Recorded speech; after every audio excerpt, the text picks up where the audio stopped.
Halo. Halo, Halo, Tiona. halo Pak. Perlu diaktifkan ya ini? Kalau boleh diaktifkan, maksudnya Oke. tanya? Mau direkod ya? Oh iya, iya. Iya. Bentar ya. Oke, mau mulai sekarang ya? Iya. Oke, sekarang ya. Oke, bismillah ya. Oh enggak, nah ini. Sekali harus disetting dulu. Oke. Filternya, sayang bisa bantuin kalau backgroundnya masih kelihatan gimana? Oh, biasanya kalau backgroundnya masih ada, matiin green screen-nya bisa nggak? Enggak pakai green Well, screen. choose virtual background terus matiin green screen. Oke. Yang di sini ya? Yang mana sih? Iya di. Dulu ya. Biasalah, aku biasa pakai pas rapat biasa pakai itu. Lupa. Biasa pakai OBS soalnya. Atau masih dari sini. Nah ini. Nah ini. Oh iya. Oke. Terus udah Sini aja. Emang noise ya kalau di sini ya? ya. Gini aja ya, Fiona ya. Nggak apa-apa ya? Gak apa-apa. Oke. Jadi Silakan. selamat malam Pak. Jadi kan udah tahu aku namanya Fiona. Jadi saya murid dari UPH. Kita disuruh untuk mewawancari Bapak hari ini. Jadi pertanyaan pertamanya, boleh nama lengkapnya Bapak kalau sekaligus nama keluarga bisa.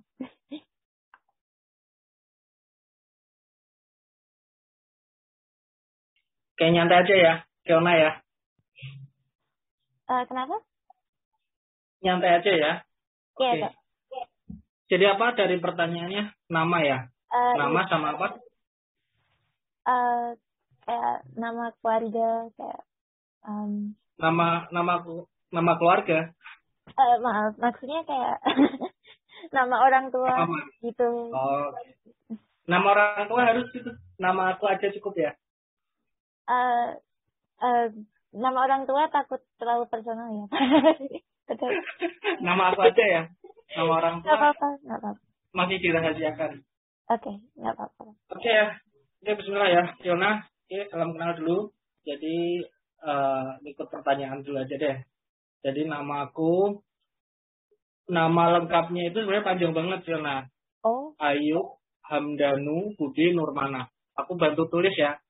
Oh iya, bisa. Saya juga bisa. Takut nanti salah, soalnya orang takutnya salah. Gitu. Aku bantu tulis ya. Biar enak ntar. Ayub Hamdanu Budi Nurmana.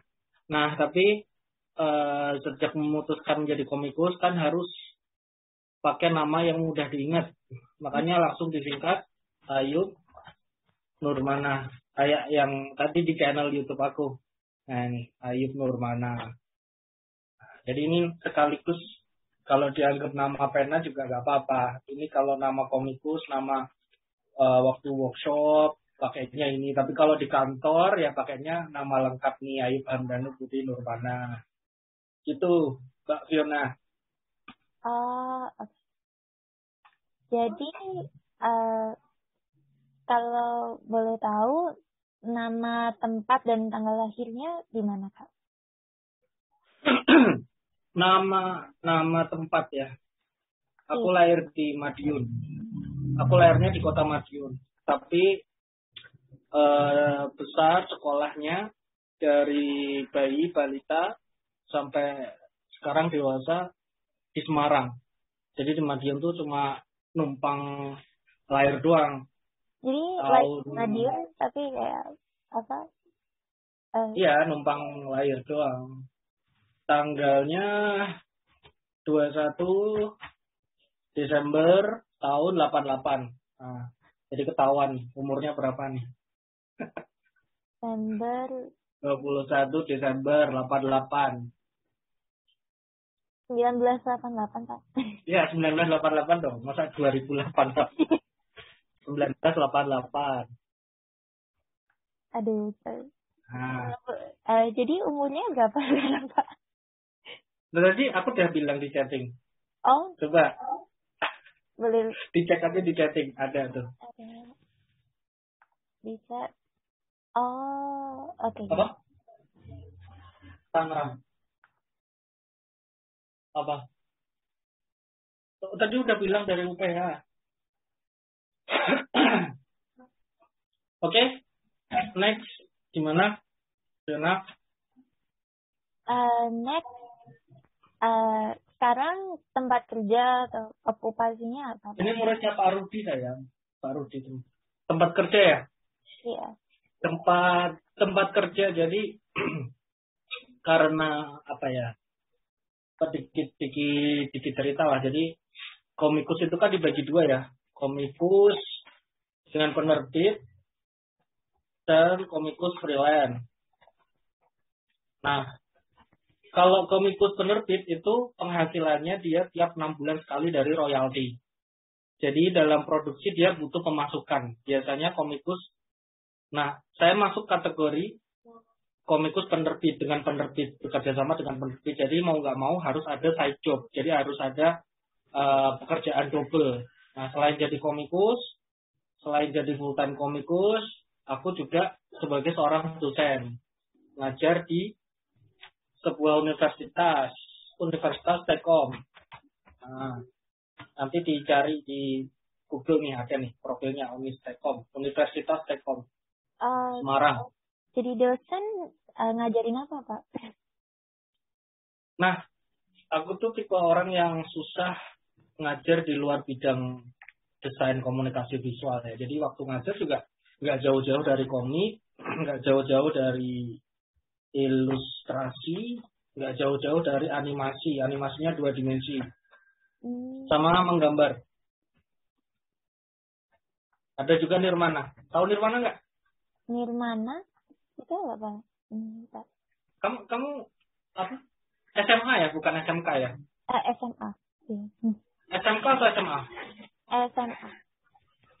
Jurusan apa? Grafika bukan? Bukan. Bukan kayaknya. Nggak ada jurusan. SMK kok nggak ada jurusan? SMA.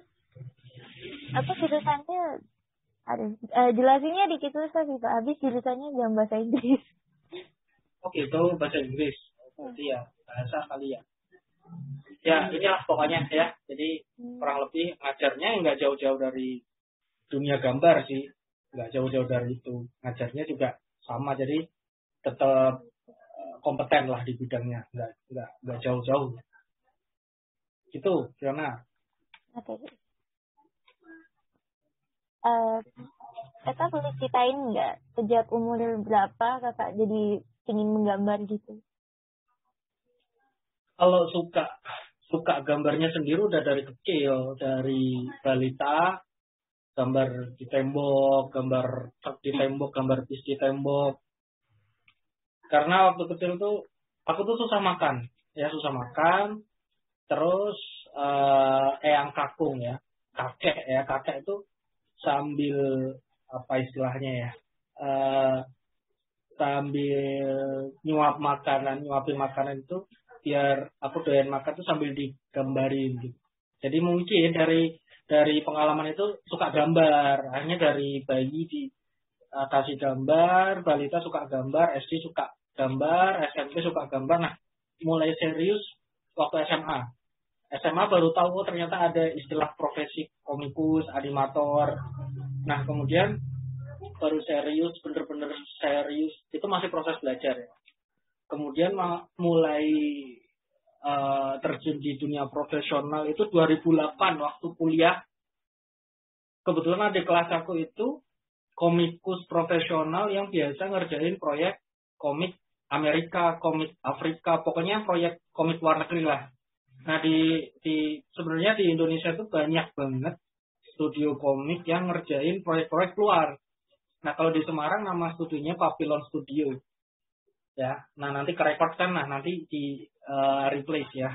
Terus aku kenalan sama dia, ternyata dunia komik tuh luas banget ya. Dulu orientasinya kan mangaka ya, jadi punya komik, serialisasi, ya kan, terus diangkat jadi anime. Nah ternyata itu omong kosong gitu, industrinya nggak cocok di Indonesia, nggak seperti itu, nggak bisa di Indonesia, nggak seperti itu. Makanya kan jarang kan komik Indonesia jadi anime, itu kan jarang. Nah makanya ternyata akhirnya udah jadi mulai series 2008, jadi komikus 2008 gitu. Oke. Jadi mulai serius 2008. Jadi 2008. So far pencapaian kakak apa? Masih ingat gak? Kayak berhasil bikin komik pertama tahun berapa? Oh ya, komik kalau dibilang komik pertama, yang komik paling pertama ya waktu SMA udah bikin komik-komik fotokopian terus dibaca temen-temen. Tapi kalau misalkan ditanya komik yang bener-bener terbit dengan penerbit mayor pertama kali justru tahun 2014. Yang bener-bener terbit resmi ya. Ada ISBN-nya, ada label penerbitnya. Nah kalau musik kan ada label musiknya. Nah kalau kalau komikus tuh ada label sama ISBN. Nah itu 2014 dengan judul komik Likomik. Nah Likomik itu sebenarnya komik kompilasi para komikus-komikus Islami yang ada di Indonesia. Jadi pada ngumpul gitu kan, bikin kompilasi. Kemudian disusul ada juga Dream Comic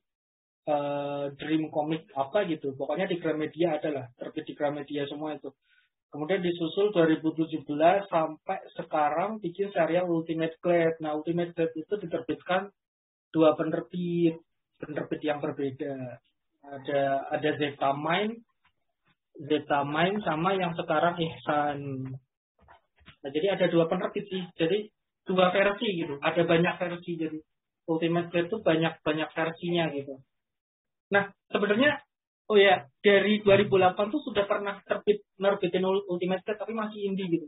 Nah, itu juga bareng sama Papillon Comics tadi. Papillon Comics tadi walaupun juga mengerjakan komik luar negeri, mereka juga bikin komik-komik indie. Dulu kan nggak ada webtoon, nggak ada platform online ya. Jadi pakainya fotokopian. Jadi buku fotokopian. Terus dijadiin buku ya kan, dijilid simple gitu kayak clipping gitu kan, dipakai staples gitu kan, dikasih cover glossy, terus dijual di pameran. Jadi dulu tuh di Indonesia sering ada pameran. Salah satu pameran terbesar itu ada Pekan Komik dan Animasi Nasional, PKN namanya kalau nggak salah.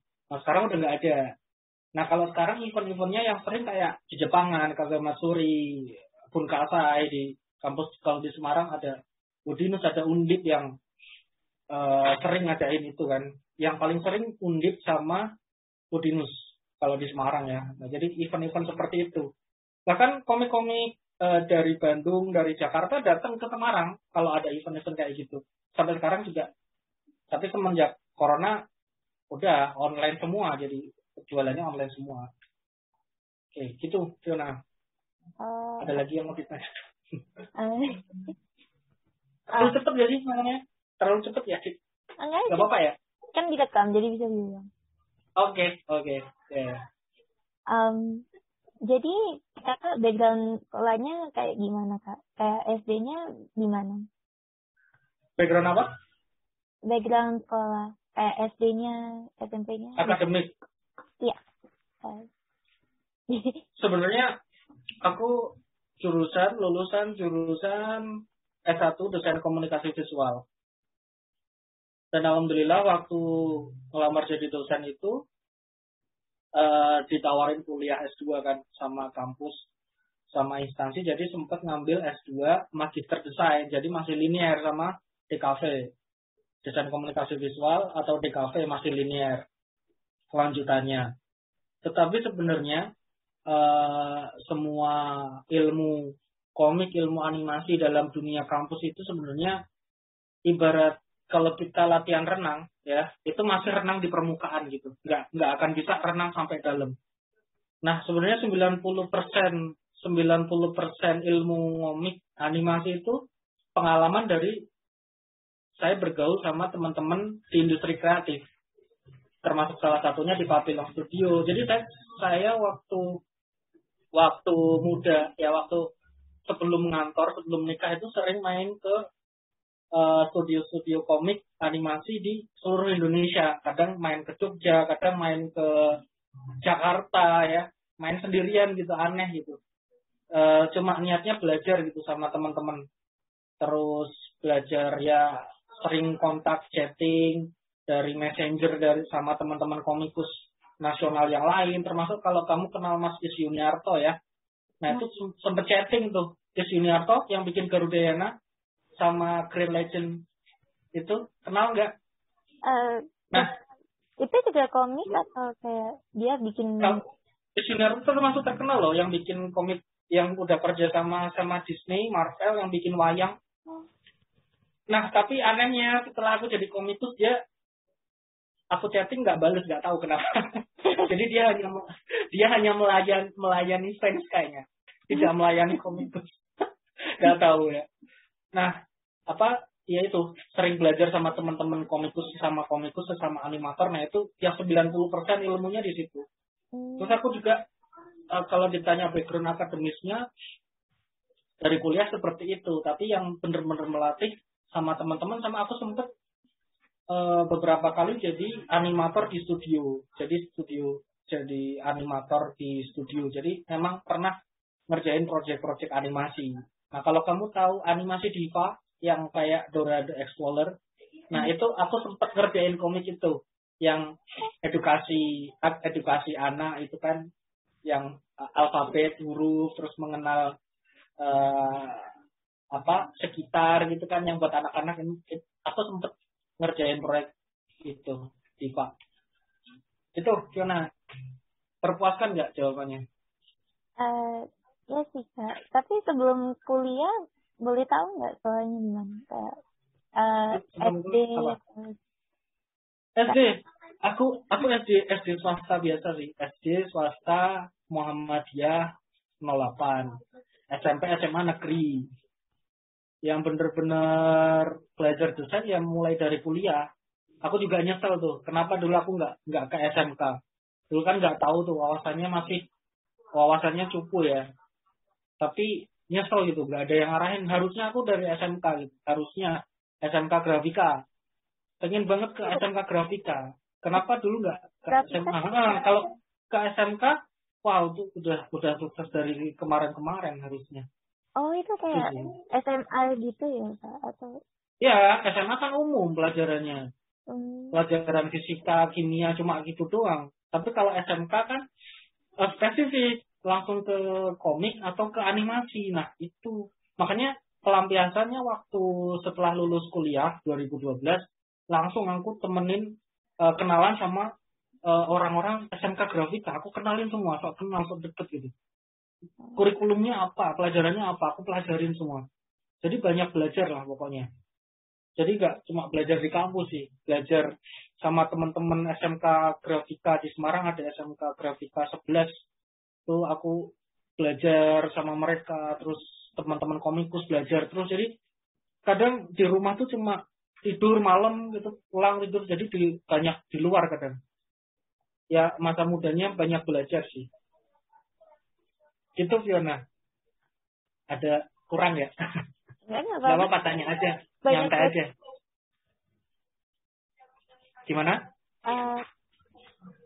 Kira-kira dari kayak perjalanan jadi komikus gitu pernah ada kayak masalah nggak? Kayak ada keberatan kayak aku dulu males terus lama-lama jadi komikus jadi lebih apa? Kalau komikus lain males iya. Kalau aku sih masalahnya miskin doang sih. Oh. Maksudnya kendalanya miskin doang. Kalau bukan sekarang miskin enggak gitu kan. Okay. Nah, gini Fiona, makanya tadi aku jelasin ya. Ada 2 jalur menjadi komikus. Ada yang freelance, ada yang jalur penerbit. Nah, yang jalur penerbit itu berarti kamu lihat aku berarti membesarkan intellectual property aku sendiri kan. Nah kalau freelance kita hanya jadi kayak tukang gambarnya doang. Misalkan klien kita dari Marvel, ya kan? Iya. Kita dapat banyak uang tuh, banyak uang cepet gitu. Tapi kita nggak memegang lisensi dari karakter kita. Jadi kalau kita mau bikin itu jadi merchandise, mau jadiin animasi, itu nggak bisa. Nah, aku lebih memilih yaitu karena memilih komikus penerbit, konsekuensinya ya beberapa nggak berpenghasilan, kadang nggak boleh takut miskin pokoknya. Jadi harus dikerjain dulu. Jadi harus banyak proses yang harus dilewati. Apalagi setiap produksi komik, ya kan. Sampai sekarang pun kalau kerjasama dengan penerbit, satu judul itu paling cepat makan waktu 4 bulan. Nah 4 bulan itu nggak ada pemasukan. 4 bulan itu nggak ada pemasukan. Baru nanti setelah proses cetak paling cepat 1 bulan. Nah baru nanti ada laporan royalti pertama. Royalti kedua 6 bulan kemudian. Royalti selanjutnya 6 bulan kemudian. Nah jadi nggak boleh takut miskin. Makanya harus ada side job. Makanya aku jadi dosen. Terus juga freelance juga. Tapi proyek-proyek kecil. Biar bisa bagi waktu. Gitu Fiona. Jadi ada 2 pilihan. Kamu nanti kalau misalkan teman-teman yang pengen jadi komikus harus paham nih 2 jalur nih. Pengen membesarkan karakter kita sendiri atau kita jadi seorang freelance aja gitu. Jadi rezekinya macam-macam, beda-beda. Jangan dibanding-bandingkan karena memang 2 jalur yang berbeda. Oke, jadi ada banyak kompromi ya. Kompromi gimana maksudnya? Kayak harus bisa bikin karakter, tapi nggak pernah dapet kayak kreditnya gitu ya. Ada konsekuensi masing-masing. Iya. Harus dibikin. Iya, ada konsekuensinya masing-masing. Oke. Cuma kenapa aku memilih mengerjakan, karena aku pengen untuk Indonesia gitu loh Fiona. Jadi kalau aku bikin karakter Ultimate Blade, nah semuanya kan milik Indonesia akhirnya. Kekayaan intelektual Indonesia. Misalkan aku segmentasinya Tokusatsu Indonesia. Nah itu kan juga untuk Indonesia. Tapi coba kalau aku ngerjain Spider-Man. Nah Spider-Man buat siapa? Buat Amerika kan, USA kan. Nah itu hanya sekedar untuk konsisten ngejar itu, pengorbanannya gede banget itu. Berapa proyek yang harus aku tinggalkan untuk ngejar deadline komik bentuk buku. Nah itu tiap jalan komikus itu punya jalurnya masing-masing gitu. Nah kalau aku lebih memilih itu gitu. Karena aku ngerjain project luar gitu nggak terlalu enjoy sih, walaupun menyenangkan tapi kok kayak ada yang kurang gitu. Jadi tiap komikus punya pilihan masing-masing sih. Gitu Fiona. Oke. Gimana, baru denger ya?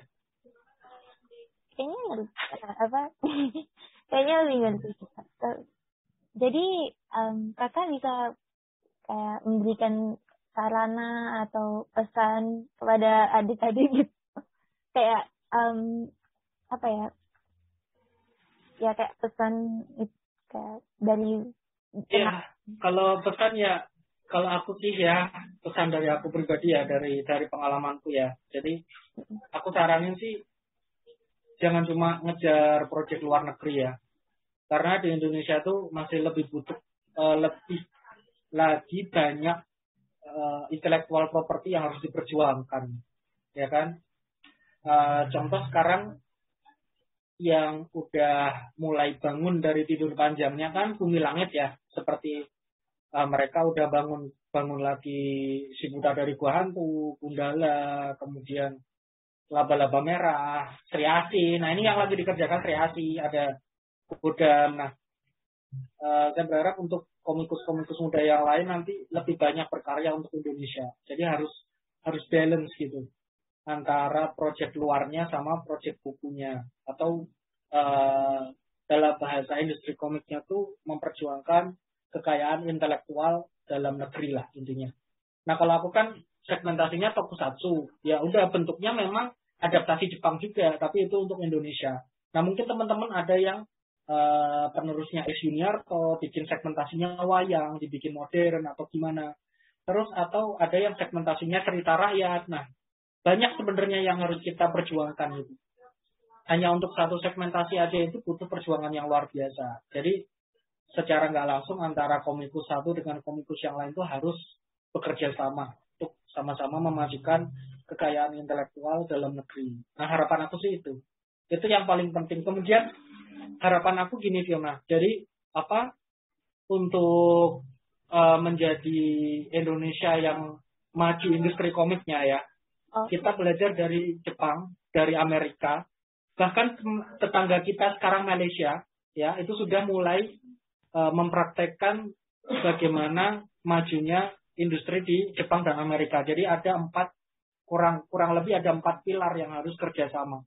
Yang pertama, komikusnya harus berdedikasi. Ya, komikusnya harus berdedikasi. Nah, soal komikus yang berdedikasi, kita udah punya banyak, udah punya ribuan orang, sampai nggak bisa kehitung lagi. Tapi masalahnya, pilar kedua adalah pemerintah. Ya, pemerintah harus menciptakan undang-undang khusus untuk membatasi komik yang masuk di Indonesia. Jangan sampai lagi komik Jepang, Shonen Jump dan teman-temannya itu memberikan biaya yang sangat murah dan harus beli lisensi. Satu judul One Piece harus ikut 10 judul komik manga yang lain. Nah, itu sistem Jepang itu kejam sebenarnya. Kalau kamu tahu ya. Jadi, saat Indonesia beli One Piece, otomatis harus beli 10 judul komik yang baru. Iya. Nah, makanya kita kan banyak terus kan, komik-komik manga itu selalu banyak dan nggak akan bisa terkejar. Jumlahnya nggak akan bisa terkejar. Komikus di Indonesia seluruhnya gabung ya, melawan jumlah komik Jepang nggak akan bisa karena pemerintahnya belum menciptakan RUU itu. Nah, Malaysia sudah jauh hari bersama dengan upin-ipin mereka, bersama dengan boy-boy mereka dan IP yang lain sudah melakukan itu. Pemerintahnya paham dan pemerintahnya juga harus paham bahwa penyampaian budaya itu lebih powerful influence-nya dari komik dan animasi. Nah, pemerintah kita hanya sibuk masalah partai, masalah perbedaan, ya kan? Sampai kapan mikirin kreatif nih kapan gitu kan? Nah, terus ada edukasi. Yang pilar ketiga masyarakat, ya kan? Masyarakat kita juga harus diedukasi. Baik dari pemerintah atau SDM-nya atau komikusnya untuk lebih mencintai komik dalam negeri. Ya kan? Nah, itu harus benar-benar diedukasi. Lihat sendiri omongan netizen di Indonesia, ya kan? Misalkan kita lihat fenomena Gundala. Tahu Gundala kan? Tahu nggak? Nggak tahu. Apa ya contohnya ya? Contohnya, soalnya yang paling otentik jadi contoh tuh Gundala sih ya. Gundala misalkan. Nah, komentarnya, apaan tuh ngikutin superhero luar negeri? Apaan tuh special effect kayak Photoshop? Nah, omongannya kotor-kotor semua, kasar-kasar semua. Mereka nggak diedukasi untuk memberikan apresiasi karya dalam negeri. Jadi harus seperti itu. Kemudian pilar yang terakhir itu apa ya? Komunitas. Jadi harus ada komunitas yang saling memperkuat satu sama lain. Nah, kenapa Malaysia bisa maju? Lihat aja Malaysia, nggak usah jauh-jauh Amerika, Jepang deh. Malaysia lihat aja deh. Itu maju banget. China itu bahkan di China komikusnya belum selesai komiknya itu udah dapat biaya hibah dari pemerintah. Bayangkan. Luar biasa di China. Cari deh informasinya. Perkembangan komik di China. Termasuk Korea, Hong Kong. Wah, itu nggak usah ditanyakan, ya kan? Sekarang komik mobile yang merajai siapa? Webtoon. Padahal webtoon itu kata umum. Harusnya lain webtoon. Ya kan? Dulu ada di Indonesia ada Cayo, ya kan? Harusnya Cayo webtoon. Ada Komiko, harusnya Komiko webtoon. Semua komik mobile itu sebenarnya namanya webtoon. Tapi sekarang webtoon udah menjadi brand. Nah, itu saking line webtoon mendominasi pasar mobile komik, ya kan? Bahkan orang yang nggak suka komik tahu komik dari webtoon, bayangkan. Itu luar biasa kan? Nah, makanya beberapa komikus Indonesia larinya ke situ. Oh ya, harus aku tambahin lagi. Untuk jadi jalur komikus di Indonesia, bisa lewat webtoon. Kalau pengen serius memperjuangkan Indonesia, berjuang di webtoon sampai kamu dapat official ya, istilahnya ya. Nah, itu harus berdarah-darah, harus siap berdarah-darah gitu kan. Jadi jangan ditolak sekali nyerah, ditolak sekali nyerah. Nah, itu nggak boleh. Harus riset gimana caranya sampai goals-nya tercapai. Misalkan belum ada pemasukan, ya harus cari pemasukan yang lain. Emang emang kita butuh perjuangan sih. Emang, tapi yang paling penting pemerintah. Nah, itu pemerintah. Makanya kalau Fiona Tessa Luana nanti dan teman-teman jadi pemerintah, ya kan, perjuangkanlah. Ya, perjuangkan para tokoh-tokoh kreatif muda lah. Jadi harus benar-benar diperjuangkan. Kayaknya itu, Fiona. Terlalu beratnya sih. Kalau Bapak webtoon Terlalu berat ya. ada nggak komik di webtoon yang bisa dibaca? Apa? Kalau komik di webtoon Bapak punya nggak?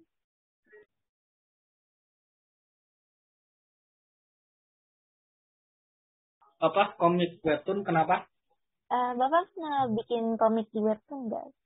Ada sih, aku nggak pernah, apa ya, aku mau ngomong industrinya tapi takut salah gitu. Jadi aku memang nggak mau main di webtoon, susah saingannya. Jadi karena nggak ada slotnya, karena aku segmentasinya tokusatsu. Jadi slotnya udah, yang aku tahu udah susah bersaing gitu. Jadi karena segmentasi aku juga bukan pembaca webtoon. Webtoon itu kan rata-rata pembacanya remaja, ya kan? Terus mereka yang nggak suka baca buku. Nah, kalau anak kecil, orang tua, ayah ibu yang pengen anaknya baca buku. Jadi segmentasinya beda gitu. Nah, kalau di webtoon pertanyaan komik ada sih di webtoon satu ya judulnya Ultimate Girl juga. Itu Ultimate Girl yang versi 2012, hitam putih, masih hitam putih. Tapi aku rapiin lagi, aku posting di webtoon. Nah, nanti dicari aja deh. Ya, cari Ultimate Girl di webtoon. Nah, itu satu-satunya aku. Pembacanya udah lumayan banyak sih. Skornya dapat 8 atau 9 gitu. Apa itu ratingnya ya? Ya lumayan lah buat promosi. Ya udah buat promosi buku. Jadi langsung aku arahkan kalau mau baca lanjutannya baca buku-buku ini gitu. Bapak komikus penerbit kan. Jadi penerbitnya itu orang lain ya atau? Ya namanya penerbit pasti orang lain dong. Itu kerja siapa? Ya. Gimana? Jadi biasanya penerbitnya siapa? Penerbitnya kenapa? Sana? Penerbitnya siapa? Oh, penerbit di Indonesia tuh sebenarnya banyak banget ya. Kalau kamu sering dengernya paling Alex Media ya kan?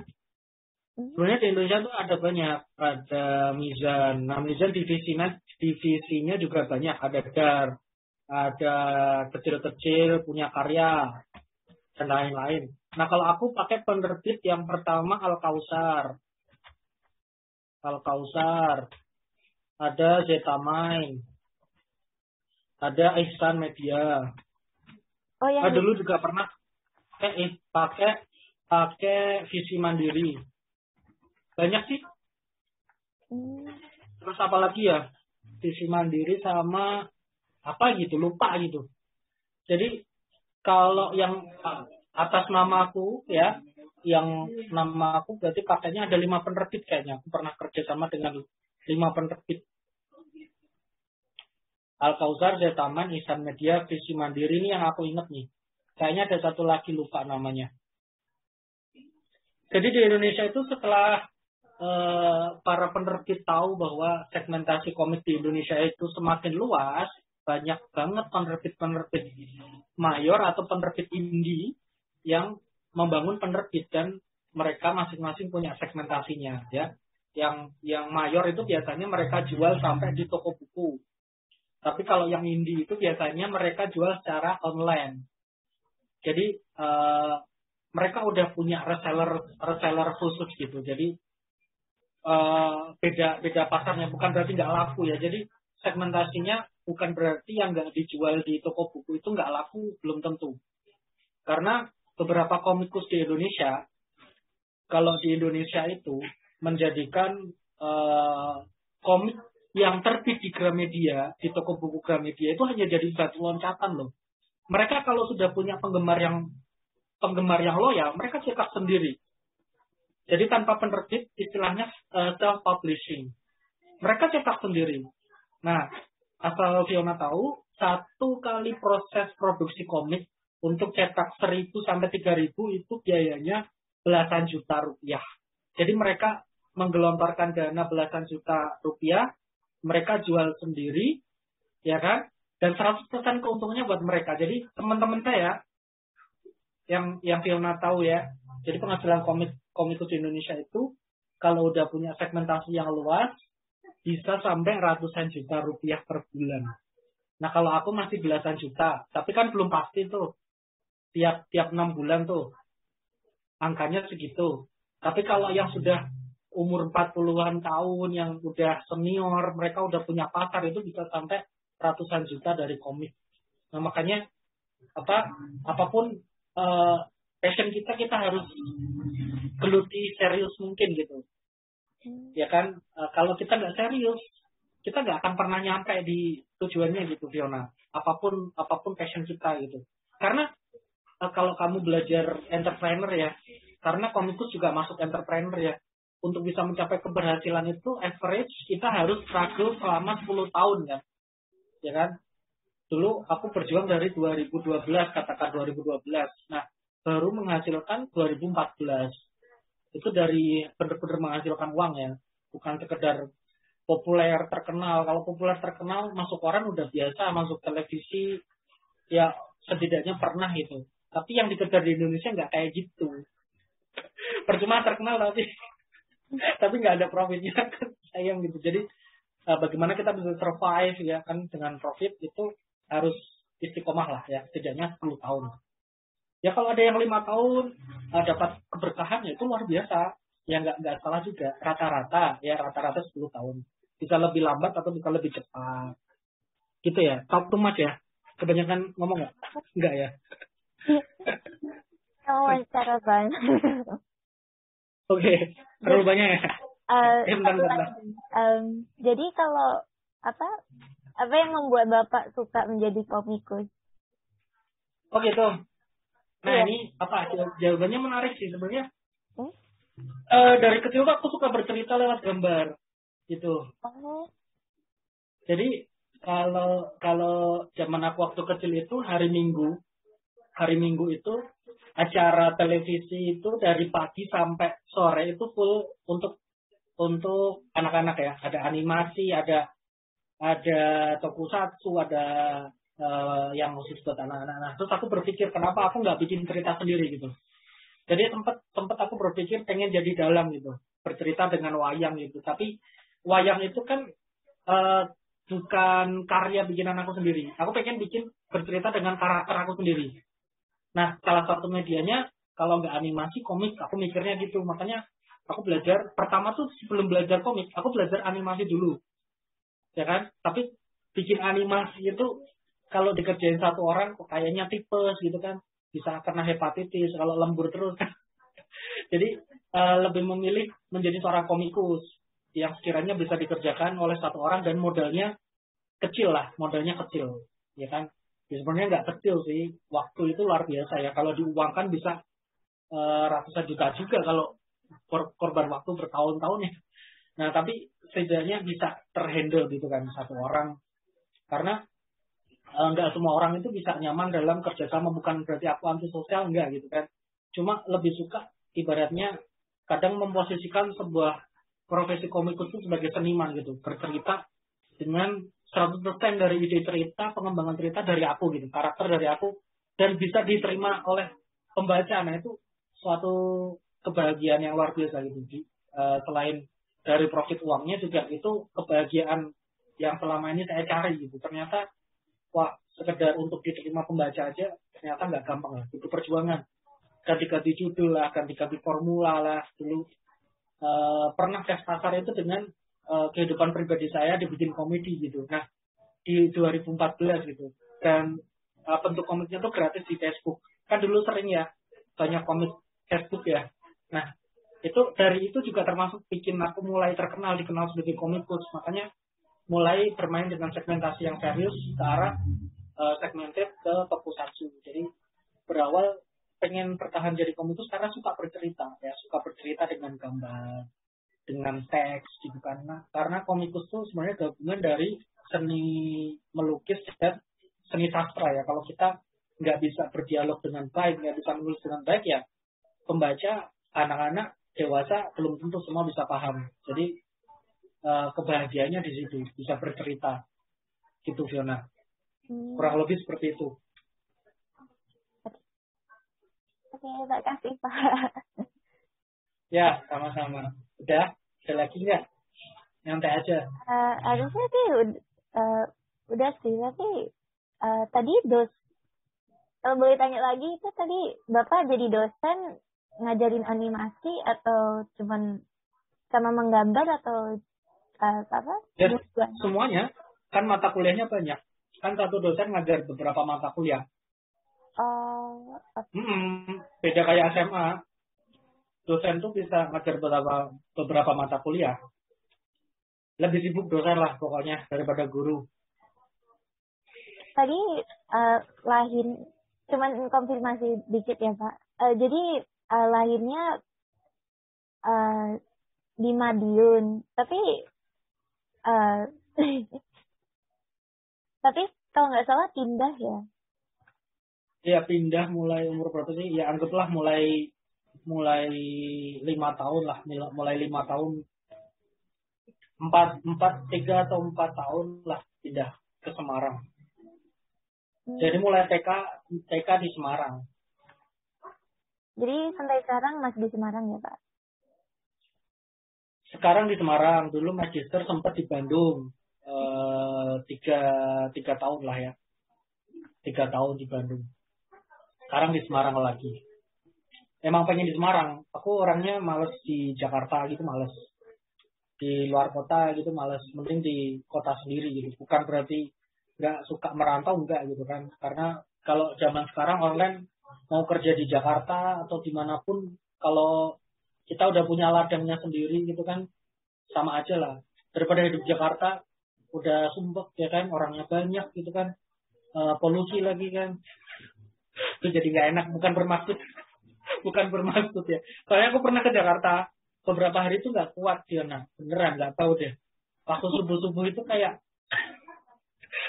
aku nggak tahu kenapa ya, nggak kuat gitu, kayak di Jakarta tuh nggak kuat gitu, terlalu apa ya, terlalu padat gitu. Kalau di Semarang kan walaupun nggak semetropolitan Jakarta, tapi setidaknya kan mall ada, bioskop ada gitu lah, nggak terlalu. Setidaknya ada peradaban. Karena aku suka nonton bioskop. Kalau misalkan tinggal di Kendal atau di mana yang nggak ada bioskopnya, waktu ya mikir lagi deh. Yang penting masih ada peradaban lah. Kalau di Jakarta aku nggak kuat deh. Biayanya juga mahal banget ya sana ya. Walaupun UMR-nya tinggi ya, tapi kebutuhannya mahal banget gitu. Teh hangat di sana berapa gitu? Gak apa-apa sih, di Jakarta juga serem sih Pak. Kemarin kan juga ada gempa bumi, hujan hampir banjir. Oh ya, di mana? Gempa bumi di mana? Lupa sih di mana, tapi pokoknya beberapa kali. Di Jawa Tengah. Di Jakarta. Di Jawa Tengah. Iya. Oh, di Jakarta juga ada gempa ya? Iya.